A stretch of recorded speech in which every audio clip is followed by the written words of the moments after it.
From afar, residents of Narok County are still struggling to come to terms with the death of their loved ones.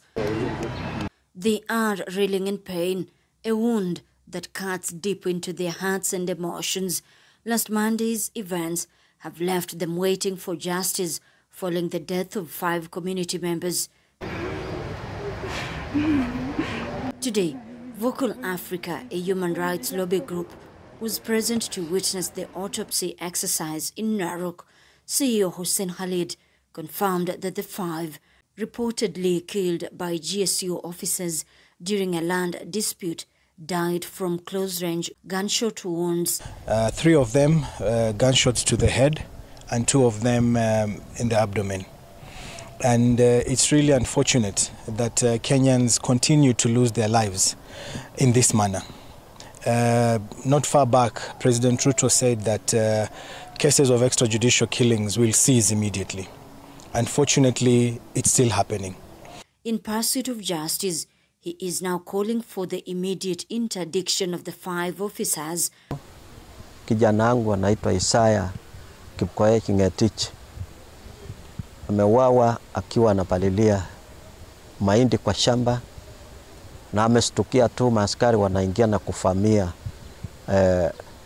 watu wetu kwa shamba.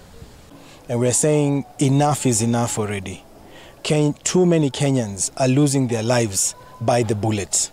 And we are asking IPOA, we are asking all relevant authorities to ensure that the police officers responsible for these killings are held to account.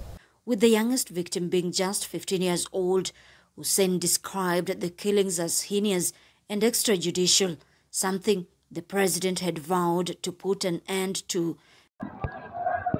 Meanwhile, tension has escalated in Kilgoris, where a GSU officer has been accused of running over and killing a boda operator. The incident has sparked protests, with angry residents blocking the Kilgoris-Kisii road, causing significant traffic disruption. Imekuwa saa 2:30, then tukampeleka hospitali, tukakaa naye mpaka saa 6, akapelekwa referral Kisii.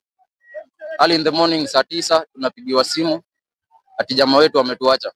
Tunasikitika sana, tunataka tu justice. Ilikuwa ni gari ya jeshu ya Soit, ilimgonga na ikamgonga tena ikamrudia ikamconfirm kumkanyaga na akatoroka. Gari ya makaa ikipita asifukuzwi.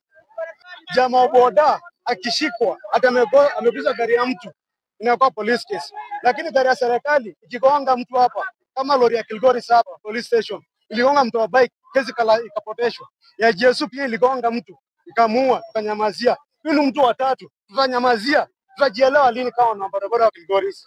The protesters claim this is not an isolated incident and are now demanding that the accused officers be publicly identified and promptly arrested. Electin Odera, K24 TV.